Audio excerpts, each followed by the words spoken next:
Hello everyone, and thank you for joining us for the second session of Day 1 at the Virtual Tech HR Conference brought to you by People Matters, along with our associate sponsor Mastro. Mastro is a gamified learning solution that combines game design, learning content, and behavioral science to make learning effortless. You can find out more about how your organization can make learning effortless at mastroapp.com.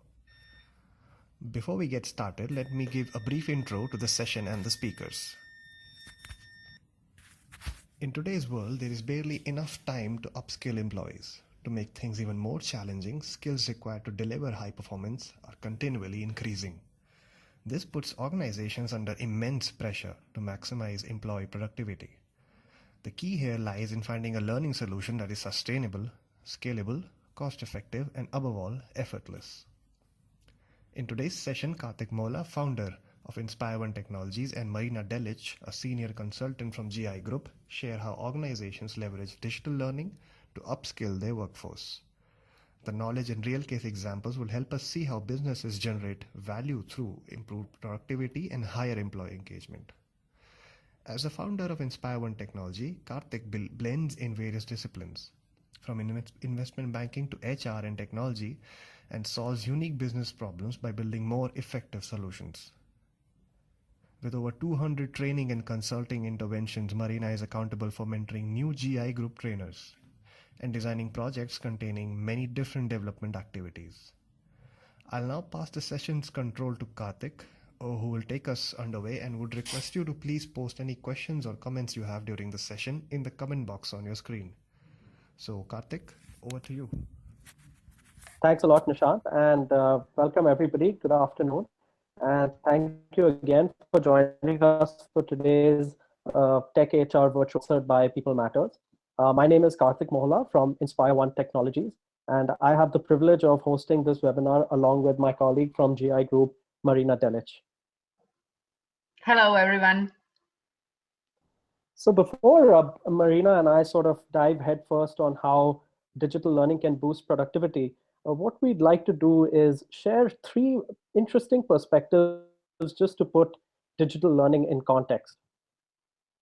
So to begin with, most of you may know this, but with the shrinking amount of time that today organizations and employees have to learn new skills, and also lesser attention spans, what's interesting about learning is that it's actually mirroring the instant noodle industry. So clearly, Maggie is not the only thing that we seem to be craving for over a 2-minute timeline. And what this means is that less than 1% of an employee's time during the work is actually spent or invested in learning. And if we do the math, that comes to anywhere between 3 to 5 minutes a day to actually learn, depending on your interesting perspective when we think of digital learning. I'm going to hand it over to Marina to talk about the second perspective. Thank you. Actually, another interesting perspective we are seeing that's shaping learning cultures in organizations is about work, learn, work phenomena. So here's unique statistics that say that most of us lead fairly busy work lives with only 2 to 3 minutes of idle time. Interestingly, this idle time frequently occurs in our schedules, with some estimates putting it as much as 15 times. And this is the window of opportunity that organizations have to equip their employees with the learning content that is relevant to the job at the hand. Right, thanks, Marina. And I think another interesting part about this is this novel approach to leveraging time in the manner that our schedules today dictate also implies that employees are now predisposed to experiencing learning content as opposed to just viewing it, which is what has been the case with traditional learning and development programs. And while digital learning, of course, is more than just learning on mobile, it's important to think of learning in the digital age as content that, as this image also suggests, can be pinched, content that can be zoomed or shaken, and who knows, maybe like 007 even stirred occasionally. So let's dive deep now to talk about how organizations can actually leverage digital learning to upskill employees.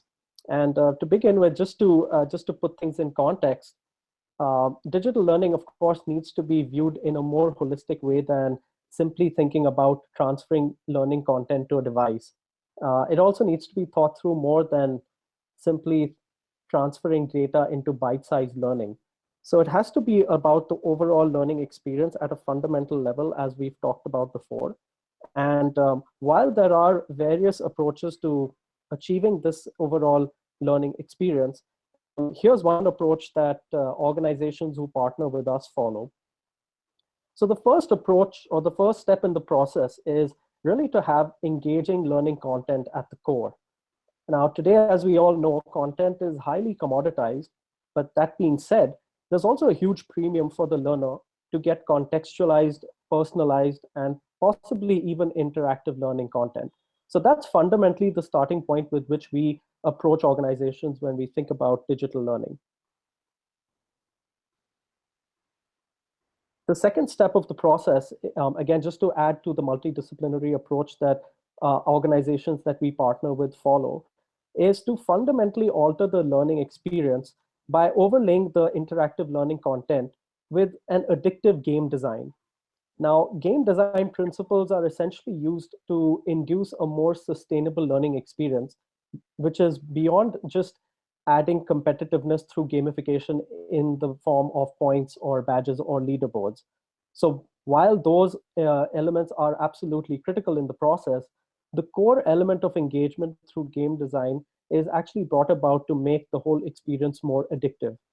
And lastly, in this process, if the interplay between the game design and the learning content is executed well, organizations also benefit through the proliferation of data. So just to put this in a simple example, the more addictive a game is and the more interesting the learning content within that game is meant to be, the more your learners are actually going to want to play that game and experience that learning content over and over again. Multiply that with the number of learners you have, and suddenly you'll find yourself with a whole host of big data through which you can make your learning experience even more useful. So this data can help organizations understand not just how your learners are learning, but also when they learn, what exactly are they learning, and more importantly, in what specific areas do they need learning support.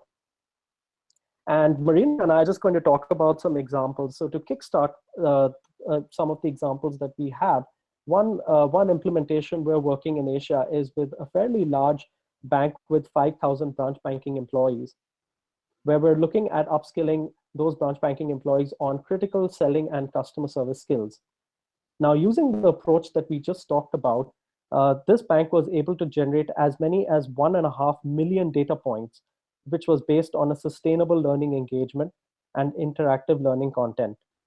So as you can imagine, leveraging this kind of data, the bank is now able to personalize the learning experience by targeting a specific learner with content that he or she is actually struggling with, and which is also germane to his or her role. And we're going to actually show you a concrete example of how this actually played out. So Marina, in your experience in Europe, you've seen several implementations of this work very well also. Could you perhaps talk about some of these with a little bit more detail? Yeah, of course. Thanks, Kartik. I will speak about 3 such implementations we got here. The first example actually is with Telenor, and in helping them establish their business sales academy. As one of the world's largest mobile telecommunication company with operations in 29 countries, Telenor is building its strategy on becoming a total digital company. And this transformation was creating a serious challenge for the business sales team. And the HR team had to work with us and with Telenor business leaders to enable their sales force to adopt an innovative consultative selling. And this approach of leveraging digital learning was crucial here, as we had to showcase a long-term impact on learning and a visible change in the sales approach, actually to establish a unique and highly professional new sales image.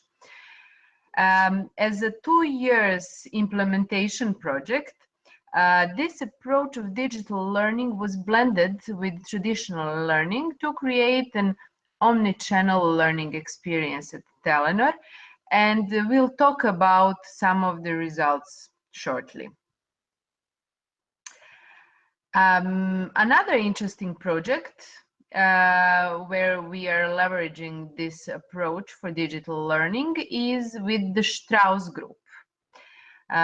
Strauss is the global FMCG company active in 20 countries through partnership with multinationals, producing and distributing coffee, water, chocolate, dips, and spirits. And they are highly aware of digital trends in society and habits of their buyers also. And they had approached us with a request for creating a contemporary learning experience that was digital in outlook and based on fast-paced, fun, and bite-sized learning. That was important for them.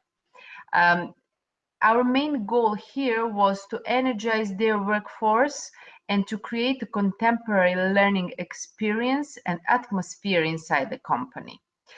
So here we created the content for master application tailored to the concepts of our trainings that we found relevant for the company. And the third example that I promised that I will describe is actually, I would like to share in our company in Italy, what we did to upskill the Italian workforce on digital skills and make job aspirants more digital savvy. Given that the learning content itself was on digital skills, such as on social media and digital literacy, it was very useful to use this approach to help organizations assess the state of the readiness of their workforce on digital skills and accordingly develop the appropriate learning interventions. And what is interesting here about this implementation is that the approach is used more like a training need analysis to identify skills gaps in the workforce. The results were used to create more personalized learning experience for employees on the basis of their unique gaps. So another example of an organization that is leveraging this approach to digital learning comes in the hospitality space, where they are looking at a novel approach of creating a consistent guest experience across all their hotel properties in India. So what's interesting in this example is that everybody from the bellboy to housekeeping to the concierge to the reception to even dining, everybody has to have a consistent guest approach in all the hotel properties. And what the organization felt is through leveraging the appropriate digital learning solution, they're able to ensure that there's a higher retention to that consistency and approach that the hospitality chain is actually seeking to achieve. So with that, we thought both Marina and I, we would share some specific examples of how organizations, not just here in India and Asia, but also overseas, are leveraging digital learning in a unique way. And so what becomes important as a next step, once you have identified the right application for digital learning or the right business context, the next thing really to talk about is how do you sustain the engagement with your learners? So Marina, as you have witnessed in Europe as well, a key success to any digital learning initiative is really about sustaining the engagement. Perhaps you could talk a little bit with us about how Telenor was able to do this, especially as you have mentioned that it was a fairly long and continues to be an ongoing journey. Yes, exactly. We found out that more than just the learner engagement, it was important here to engage with stakeholders who engage with the learners as well. And this includes the managers, the peers, the business sponsor, and often even the end customer also. And by using the right levels of engagement with the right stakeholder, it was possible for Telenor's learners to build small habits of learning on a regular basis. Incredibly, we saw 98% engagement levels if you measure it purely in terms of utilization of the digital learning. That's extremely great and encouraging to hear for all of us. So you're saying that in organizations, the trick really is to use different tools and strategies for different stakeholders based on the context and the goal, right? And in fact, just to corroborate what you're saying, here's an example of, say, what communication was shared with the end learners on the left-hand side. Incidentally, if you contrast that with the communication that goes to managers, there the objective of engagement is all about how do you showcase the increase in momentum and the visual effect of making learning appeal and appear more relevant to the manager's team. Interestingly, I think a lot of psychology also can be played effectively with a learner engagement and, like Marina is mentioning, engagement to the stakeholders. So you'll notice that what's interesting about the engagement communication for the project sponsor was that it was actually designed to help him internally showcase the growing relevance and success of the digital learning initiative. So the strategy helped because it encouraged him to showcase the results to the business leaders and continuously get their support wherever it was needed. So in turn, it made the project sponsor look like the hero for this initiative, as it showcased the right level of data was making a difference as it was on the ground. And what was also interesting was that business leaders also took more support at hand whenever the requirement was for them to ensure engagement was made top notch and would not die down over a period of time.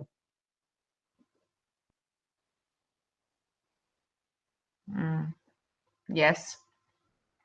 Share a little bit more about the data science approach also to engagement that you took. Yeah.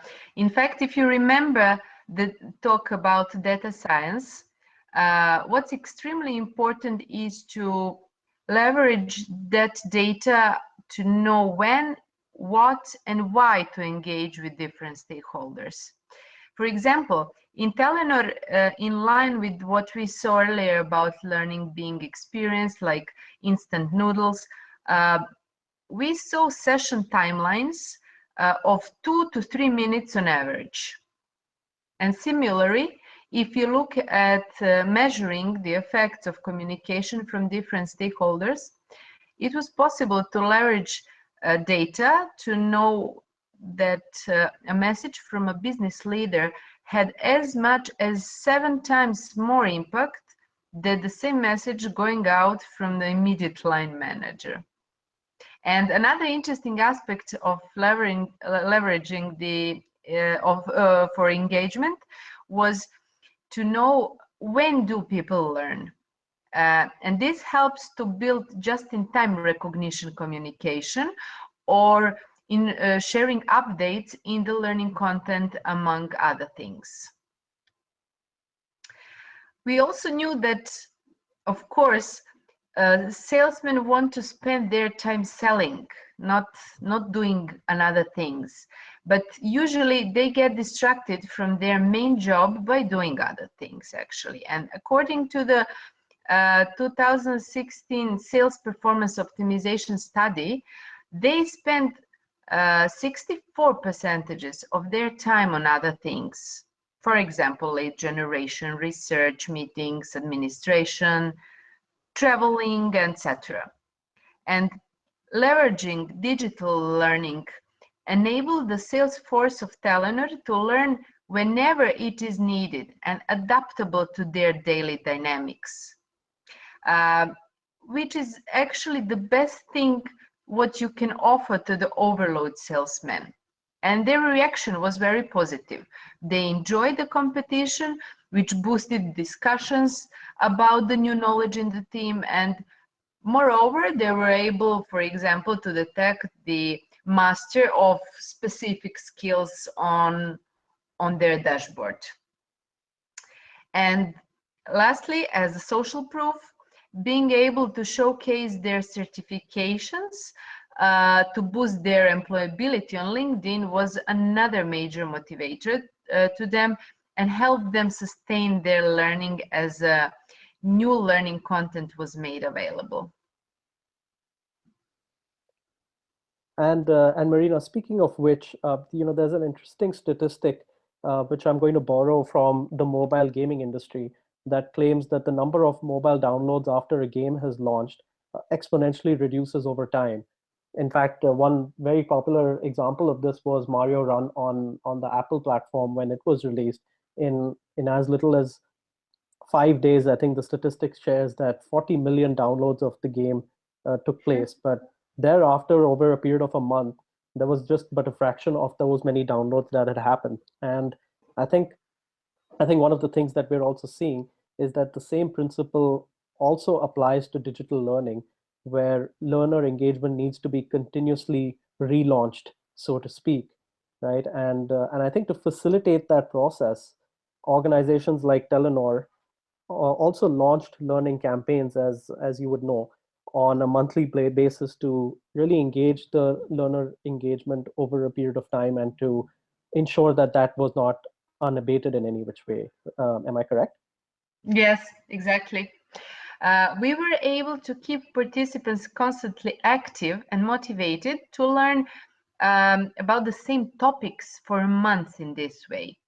And Master O as a digital learning solution was practical because it is modular. And each month, learners will focus on one microskill, uh, and having enough time actually to completely explore it and not to get drawn by the whole package of knowledge in one. Right, absolutely. Um, and I think this is an interesting point to transition to perhaps what would most people judge as the most important aspect of any initiative, including digital learning, which is how do you really showcase learning effectiveness? And I think it goes without saying that today digital learning does tend to increase expectations in the minds of business sponsors, and hence, it's all the more important that we think about how we can articulate the effectiveness of any such initiative. I think the first thing really to talk about in that scheme of things is that effectiveness really needs to go beyond the traditional utilization and progression related statistics that most organizations have unfortunately become accustomed to checking. So beyond the progress that digital learning techniques should talk about, one of the things that our approach also discusses, and here's an actual evidence of that, is what has actually been the retention of learning over a period of time. So with the bank with roughly 2,800 relationship managers, we were clearly able to identify that for a skill that was related to research in a salesperson's role, what were the areas that, as a group of people, the relationship managers were struggling to completely understand and comprehend, and what were certain concepts within that skill that they were actually being able to retain over a long period of time. So again, with the benefit of having an engaged learning approach to digital, we were able to generate over 1 million data points that helped us to corroborate and validate some of these data points. And the other thing which was important was that this level of retention was measured over a fairly long period of 6 months. And so, as you can see, the organization was also able to benefit by showcasing to the management team that on certain aspects of sales research, namely measurable goals, relevant goals, and making specific goals, the relationship managers perhaps still were perhaps not coming to terms with what exactly was the approach to take. And hence, they were able to create more content in those three areas to ensure that these relationship managers were able to understand it thereafter.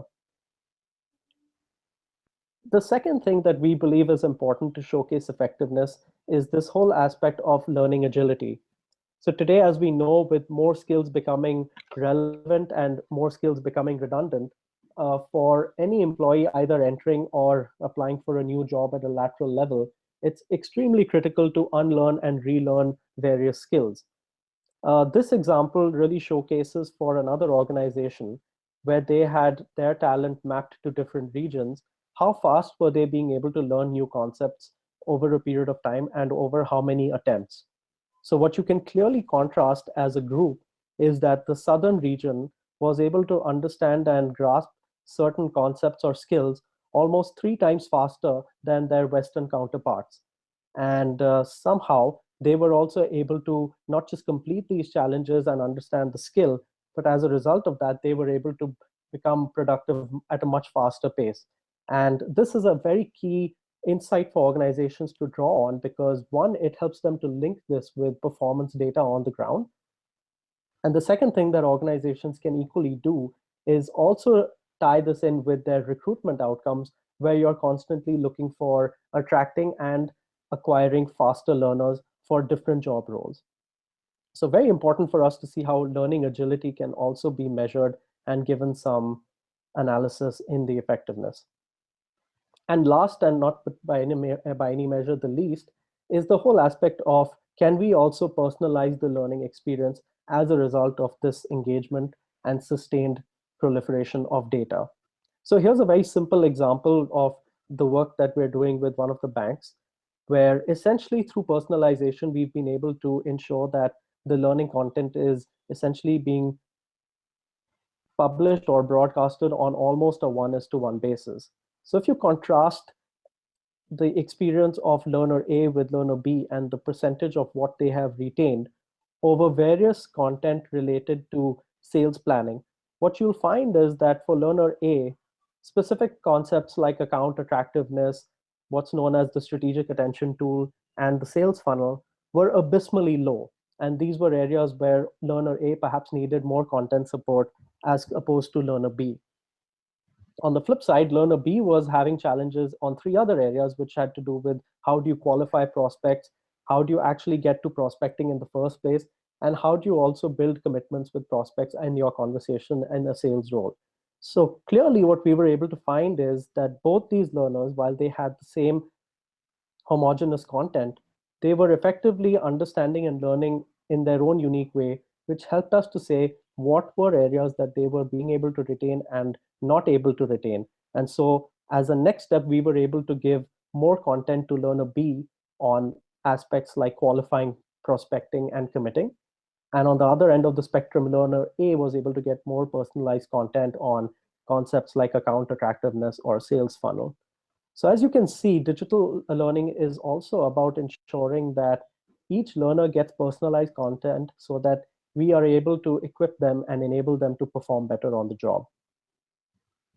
And as final thoughts, as we had mentioned, when it comes down to effectiveness, the 3 things that we believe organizations can stand to gain from such an approach is essentially about the added retention of the learners with the skills, the ability for them to track learner agility, and lastly, also being able to personalize the learning experience. And Marina, maybe if you could share some final thoughts on what has been the business impact with Telenor as a result of this approach, I think it will just round up the whole conversation in perspective to the business output that they also gained.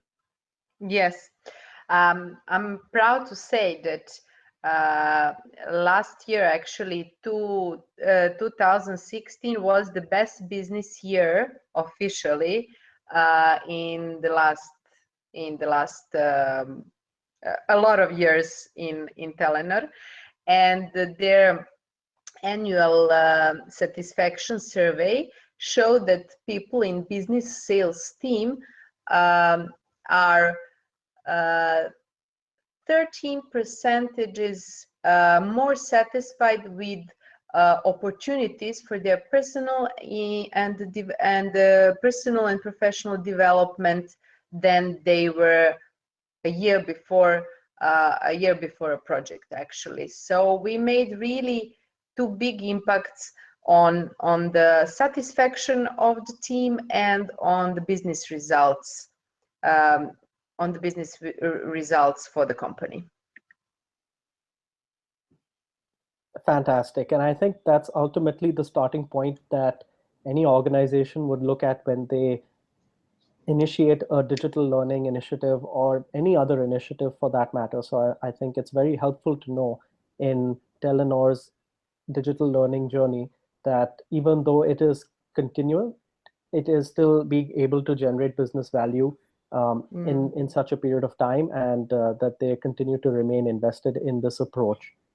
So with that, Marina, I'd like to thank you again for being a part of this webinar brought to you with partnership with People Matters. And just Thank one you. last word of input to the audience, who again both Marina and I would like to thank for for their time.